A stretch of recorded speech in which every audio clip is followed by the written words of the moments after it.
Good morning. It's Jim Dodson, the Florida Bike Guy. So are you interested in riding the only League of American Bicyclists gold level community in Central Florida up in the Villages? So this is the opportunity for the Hearts to the Hospital charity ride, which is going to be on November 9th, Saturday.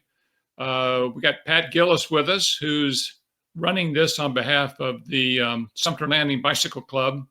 So good morning, Pat. How are you? Good morning. I'm doing great. So we talked to Pat last year, and many people signed up and enjoyed the event last year. And there's always updates, and there's things that they're doing this year that are improvements over last year. Absolutely. This is a great event to get behind. This supports the hospital up in the Villages and all of the things that they do. They're very important for their community. And it is really an opportunity to get up there and ride. It's an amazing experience. You haven't been to the Villages. Most of the rides are within the confines of the Villages. The longer ones go out, and Pat will talk to us about that. Yep. So Pat, why do we do this event, and what's the support for? Well, the event is designed to support the Villages Regional Hospital Auxiliary Foundation, and they're the fundraising arm really of the Villages Regional Hospital. And the money that we raise through the Bicycle Challenge is used in two primary areas to support their efforts. The first is for capital equipment acquisition. We utilize some of the money, about half of it, to go into programs that the foundation coordinates with the hospital to buy equipment for the hospital. One of the more important and recent acquisitions that they went through was for a digital hybrid vascular surgical suite, which is a great piece of equipment that the hospital has brought online quite recently. And it really allows vascular surgeons to run the whole gamut of interventions for someone that's having a vascular issue within a single location and not have to transport the patient from a cath lab to the OR, what have you. So that's pretty significant in terms of being able to improve patient care. The other part of the money that is raised through the Bicycle Challenge goes for scholarships to area high school graduating seniors that are pursuing a degree program in a medical or allied health related field. And the neat thing about it is once the student qualifies for the scholarship, is they will retain that for the 2 or 4 years that they're in college or university, so long as they retain good academic standing with the university. So we're very, very excited about how the money is being utilized by the foundation. And just as an aside, on the scholarship side, we also have kind of a unique little relationship that's embedded within the foundation, and that's for Project SOS, which is Save Our Soldiers. We partner with them to provide, through the scholarship program, scholarships to children or grandchildren of veterans, many of whom actually live out in the Ocala National Forest, and literally in the forest. So they help these kids get out of the forest, get to our public school systems, and when they're ready to graduate from high school, if they're able to pursue a career in the medical or allied health related fields, we're there to help them with scholarships to pursue that education. So we're very, very excited about the relationship that we have with the foundation in all those regards. Through a project to get behind. For those of us who are cyclists, there's two aspects of this. We register, and we can also donate money to be towards the project. And I know that over the course of time, you guys have raised almost $200,000 since the bike club's gotten involved and supported this event. Is that correct? That's absolutely correct. About $191,000 so far. That's through 4 years. Definitely on a exponential track in terms of the money that is being raised through the event. And that's all as a result of the kind efforts of the individuals that sign up to register for the ride, collect pledges, and also through our sponsors. Last year for the scholarships, we issued 15 new scholarships. and that brought the total scholarships that have been issued under the auspices of the Hearts for the Hospital Bicycle Challenge to 88 area high school students. So we're very, very proud of that. This is more than a bicycle ride on Saturday. You have your expo on Friday. If you haven't been to the expo, I go every year because I think it's pretty fascinating. I know last year you had e-bikes set up, and I'm always curious about the e-bike pavilion. The expo is within the expo hall, but outside is the e-bike corral, I guess. And this year, I think you've got two dealers bringing e-bikes, David's Cycle World and what is it, the Village's Bicycle Shop. And they're both going to have e-bikes with giant specialized in Trek. So tell us a little bit about the opportunity to kind of get on board an e-bike and see what it's like. The Cycling Expo is from 10 a.m. to 2 p.m. So we try to cram as much as we can within that window there. This year, as you mentioned, we will have David's World Cycle and Village Cycles there with e-bikes. We'll have the opportunity for individuals to actually jump on the e-bikes and take them out for a spin, which is really about the only way to truly appreciate what the e-bike can bring to you in terms of extending your ability to cycle and how long you can cycle. Understanding that the Villages is kind of a retirement community, we have the opportunity to extend the riding life of a lot of the individuals up here as they transition from traditional bikes to e-bikes. E-bikes will be able to participate in our bicycle challenge, as well as recumbents and trikes and traditional bikes. So those will be located out in the parking lot. Again, specialized Giant and Trek will be on hand with various types of e-bikes to look at and to jump up on and go out and ride. In addition to the e-bike demos, as we try to expand the appeal and what's available through the Cycling Expo and Health Fair, the AMP Cycling Tour bus is going to be on hand for people to have a look at that. And if you have not seen the AMP Cycling Tour bus, it is quite a treat. Philip Deal, who runs AMP Cycle Tours, has basically taken your traditional tour bus and has redone the inside of one half of that bus so that it can safely transport about 30 to 32 bicycles on secure mounts. And then the front half of the bus is traditional seating. So he can transport about 32 cyclists on bicycling adventures throughout the state of Florida and elsewhere as well. So a tremendous resource to have at our fingertips to kind of stretch the venue over which we can enjoy riding opportunities. So the bus is really unique. I had an opportunity to see it when I was at a Sumter Landing Bicycle Club meeting earlier this year. Pretty unique, and they offer a lot of trips up there, so something to definitely stop by and see.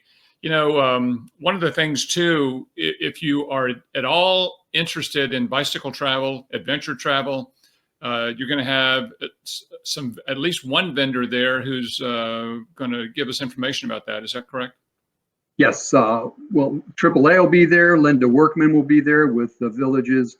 Well, actually now it's Workman Travel and Transportation. They just very recently went through a name change.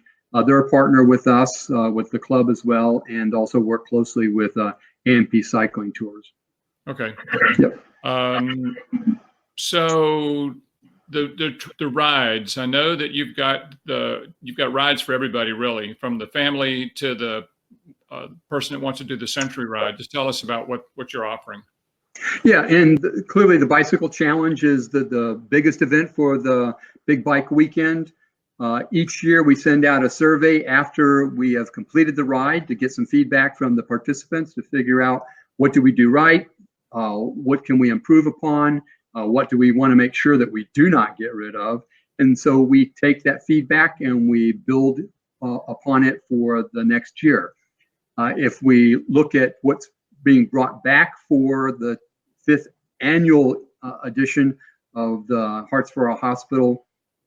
We'll have our 5 route options again this year. So they'll range from a family-friendly 10-mile ride that we call our nitrous oxide, because you'll feel no pain when you're through with that ride, on through. We have a 20-mile double bypass. We have a triple bypass that is a 32-mile ride, quadruple bypass for 64 miles, and then the 100-mile ride is what we call our full arrest.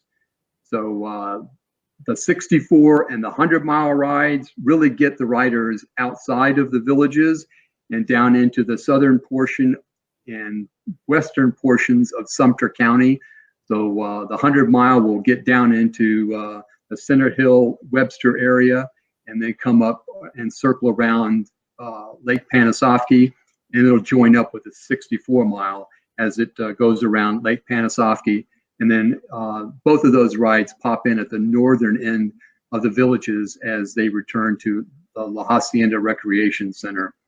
So we have rest stops positioned at about every 25 miles through the course of the rides.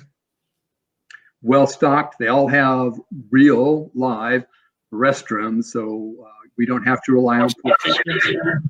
Yeah, and new this year on the 100 and the 64 is the Pickle Juice Company has graciously donated to us a 20-liter box of pickle juice. This is a specially formulated pickle brine, if you will, that is there to fight cramps. And so we'll be dividing that up amongst the rest stops on the 64 and the 100-mile rides. And they've also donated to us a jersey that we will be putting up as part of what we'll call the Pickle Shot Parade raffle. So as riders come through the rest stops in the latter portions of the 64 and the 100-mile route, they'll be able to take a pickle shot, and as they down the pickle shot, they'll be able to pick up a raffle ticket that they'll bring back to them at the ride finish and fill out the Pickle Shot Parade raffle ticket, dump it into the pickle jar, and then we'll be doing a drawing from the pickle jar for someone to receive the let's just say it's a little bit on the colorful side, the picklepower.com jersey. So we're looking forward to adding that into the mix to make the ride a little bit more exciting. Part of the deal is to have fun and have doing some different things. Absolutely. So we'll have the pickle shots. The other day when we were getting ready for this event about how, like, it's 2020, right? And we're still punching holes in our jersey and pricking our skin with safety pins, putting the bib markers on. And they've got a solution for that this year that you'll find interesting. Yes, we're very happy to announce that we have a sponsor that is going to be providing to each and every one of our registered riders what we lovingly refer to as the bib board fasteners. And if you haven't had an opportunity to see what they can do for you, you can certainly go out online to bibboard.com and take a look at their website. But they're plastic fasteners in lieu of the safety pins that end up stabbing and leaving you with bloody hands and unfortunately sometimes blood-stained jerseys before you head out on the road. Why they call them safety pins is beyond me. They're more likely unsafe pins. But anyway, we are saying goodbye to those and moving forward with the plastic fasteners that can secure the bib to your jersey. And the village's Recreation and Parks Department has graciously come on board to help us provide those to all of our riders. So they'll be in the ride packets, and we'll certainly school you up on how to apply those to your jerseys, but it will be a safe and fun way to enjoy the ride.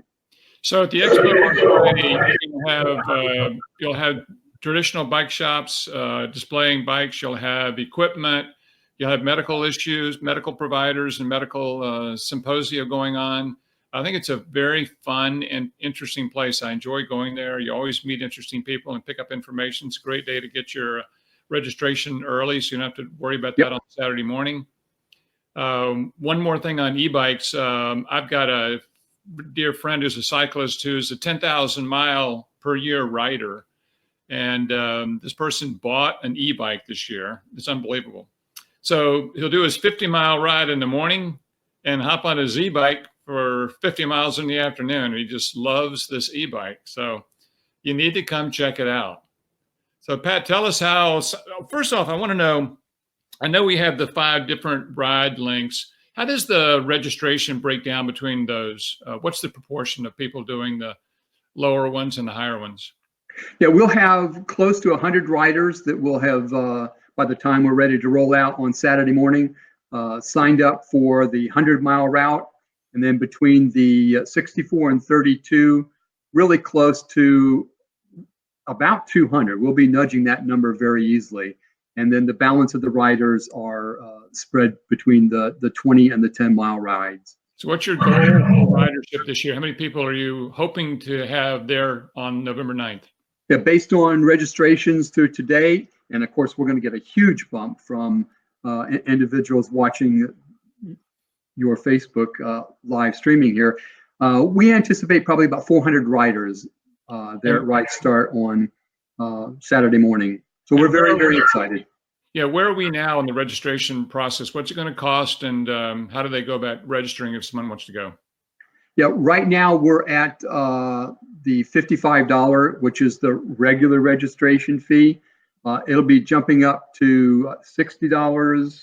Oh, let me see. I'm going to get the exact.